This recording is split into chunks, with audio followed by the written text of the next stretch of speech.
안녕하세요. 제 이름은 김연희입니다. 올해로 60을 맞았죠. 남들은 환갑잔치다 뭐다 해서 축하받을 나이라는데 저는 오늘 30년 넘게 살아온 내 집에서 쫓겨났습니다. 하늘도 제 마음을 아는 걸까요? 아침부터 쏟아진 비가 그칠 줄을 모릅니다. 방금 전까지 제 남편이었던 사람. 아니 이제는 남보다 못한 그 사람이 제 뒤통수에 대고 차갑게 말하더군요. 이혼 서류에 도장 찍었으면 됐지 뭘 꾸물거려. 해림이 들어와야 하니까 당장 나가. 그 옆에 서서 승리자처럼 웃고 있던 젊은 여자. 그 여자의 향수 냄새가 30년 묵은 우리 집 된장 냄새를 다 지워버린 것 같아 속이 울렁거렸습니다. 내가 이 집 구석구석 손때 묻히며 닦고 조였던 세월은 그 사람에겐 아무것도 아니었나 봅니다.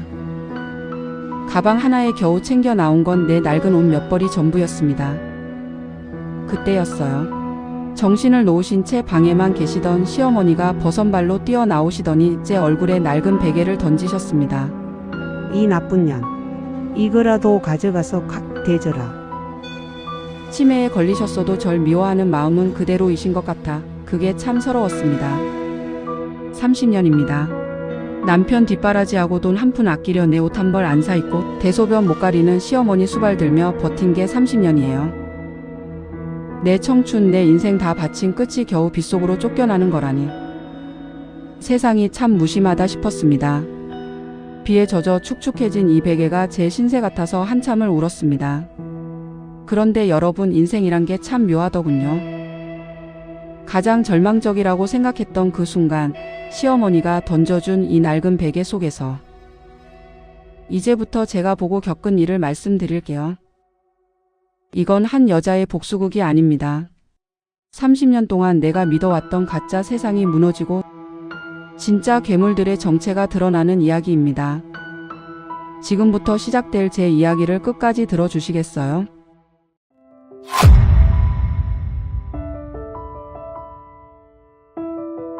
사람들은 말하죠.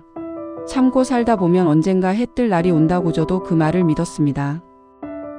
30해 전 가난한 집안의 장남인 그 사람과 결혼할 때 제가 가져온 건 낡은 보따리 하나뿐이었지만 마음만큼은 부자였어요.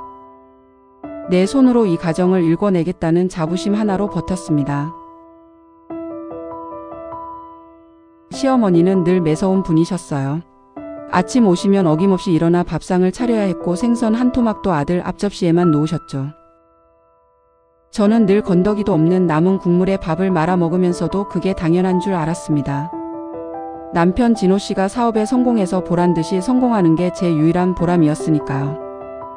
남편의 사업이 잘 풀리기 시작하면서 집안 형편은 좋아졌지만 제 처지는 더 나빠졌습니다. 시어머니에게 치매가 찾아왔거든요. 정신이 온전치 못한 어머니는 절 도둑으로 몰기도 하고 머리채를 잡기도 하셨죠. 남편은 당신이 좀 참아, 요양병원은 남부끄럽잖아 라는 말로 절 감옥 같은 집안에 가둬두었습니다. 정작 본인은 밖으로만 돌면서요. 그러던 어느 날이었어요. 남편의 옷을 세탁하려다 주머니에서 영수증 하나를 발견했습니다. 호텔 스위트룸 결제 내역. 그리고 그 옆엔 제가 평생 만져보지도 못한 명품 가방의 보증서가 있었죠. 제 가슴이 무너져 내린 건 그 가방을 든 여자를 집 앞에서 마주쳤을 때였습니다. 그 여자는 당당하더군요. 언니 이제 그만 물러나 주셔야겠어요. 저 진호 씨 아이를 가졌어요. 진호 씨도 이제 구질구질한 과거는 정리하고 싶어 해요. 아무 말도 집에 돌아온 남편에게 따져 물으니 돌아온 건 진심 어린 사과나 위로가 아닌 서늘한 폭언이었습니다. 남편은 눈 하나 깜짝 안 하고 말하더군요.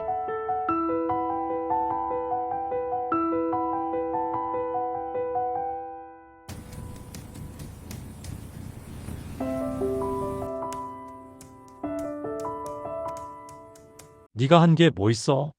집에서 밥이나 하고 노인네 수발이나 든 게 전부잖아. 돈은 내가 벌었어.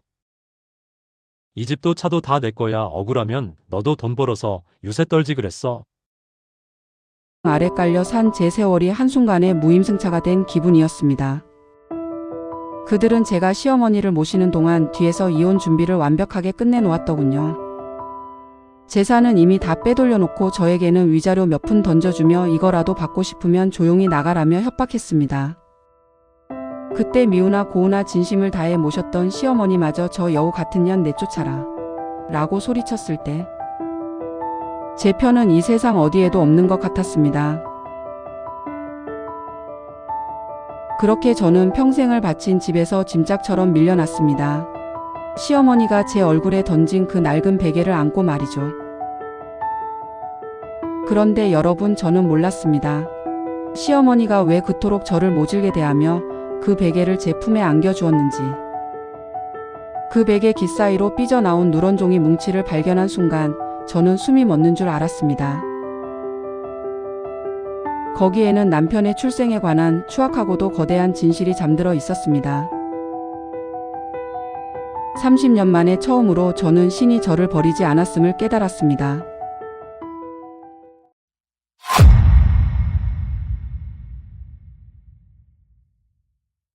여관방의 눅눅한 공기 속에서 저는 한참을 멍하니 앉아 있었습니다. 시어머니가 던진 그 베개가 제 옆구리를 찌르는 것 같았죠. 그래, 죽기 전에 이 베개라도 뜯어서 속을 채워야지 하는 심정으로 억세게 꿰매진 베개 깃을 손톱이 깨지도록 뜯어냈습니다. 봉투 안에는 수십 장의 종이가 들어 있었습니다. 가장 먼저 눈에 들어온 건 15년 전 날짜가 찍힌 유전자 검사 결과지였어요. 박금순, 강진호, 시어머니와 제 남편의 이름이었죠.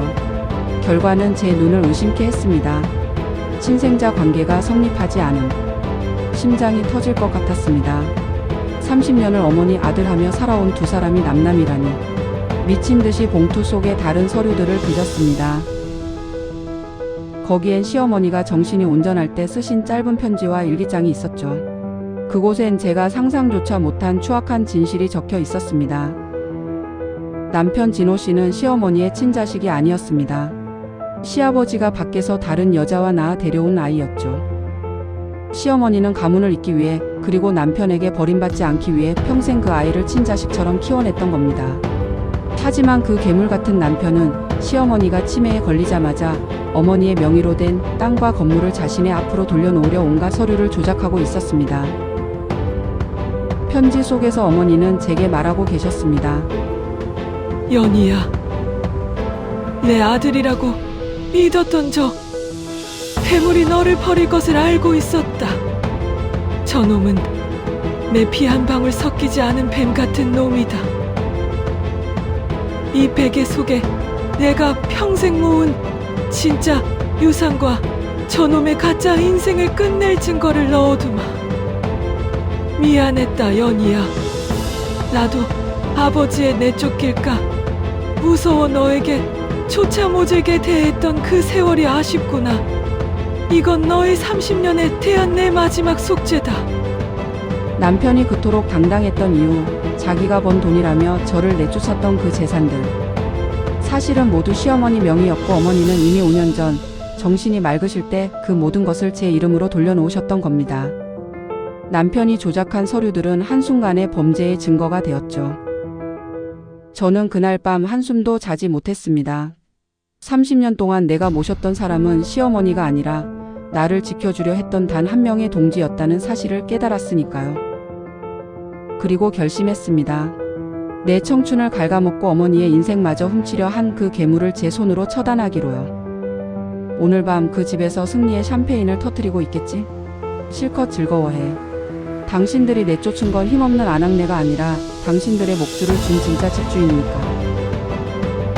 내일 아침 내가 다시 그 문을 여는 순간 당신들의 천국은 지옥으로 바뀔 거야.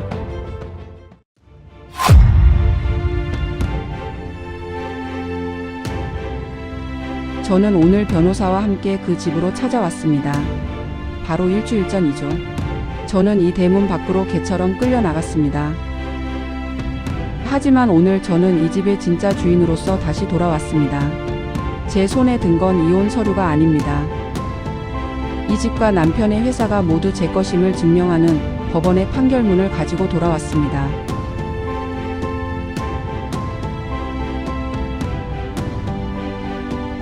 당신이 감히 여기가 어디라고 들어와? 미쳤어? 당장 경찰 불러. 질척거리는 것도 정도가 있지. 위자료 받았으면 곱게 물러날 것이지. 걱정 마, 경찰은 내가 불렀어. 강진호 씨, 아니, 박금순 여사님의 가짜 아들 진호 씨.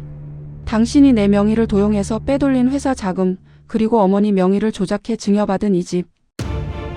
전부 불법인 거 변호사 통해서 확인 끝냈어. 또 당신 평생 어머니 아들인 척하며 그 재산 탐냈지? 그런데 어쩌나. 당신은 우리 시아버지가 밖에서 데려온 남의 자식일 뿐이야. 어머니는 당신의 그 탐욕스러운 본성을 진즉에 알고 계셨어. 그래서 당신이 아닌 30년 동안 이 집을 지킨 나를 후계자로 점 찍으신 거야. 혜림 씨, 그 명품 가방들 내려놓고 나가. 그거 다 내 돈으로 산 거니까. 그리고 진호 씨, 당신은 이제 횡령과 사문서 위조로 조사를 받게 될 거야. 이 집에서 나갈 땐 내가 나갔을 때처럼 빈손으로 나가야지. 어머니는 그날 제게 베개를 던진 게 아니었습니다. 당신의 전 인생을 걸고 저를 구원하신 거였죠. 며느리야, 미안하다. 고맙다. 어머니의 일기장 마지막 장에 적힌 그 짧은 글귀가 제 30년 고생을 눈 녹듯 씻어주었습니다. 애썼다. 내 딸. 남편과 상간녀는 결국 길거리에 나앉았다는 소식을 들었지만 이제 저와는 상관없는 이야기입니다. 제 30년은 버려진 게 아니라 진짜 소중한 것이 무엇인지 배우는 시간이었으니까요. 여러분 혹시 지금 비바람 속에 서 계신가요? 누군가 던진 낡은 베개 속에 당신의 인생을 바꿀 기적이 숨어 있을지도 모릅니다. 절대 포기하지 마세요. 당신은 그럴 자격이 충분하니까요. 제 이야기를 끝까지 들어주셔서 감사합니다.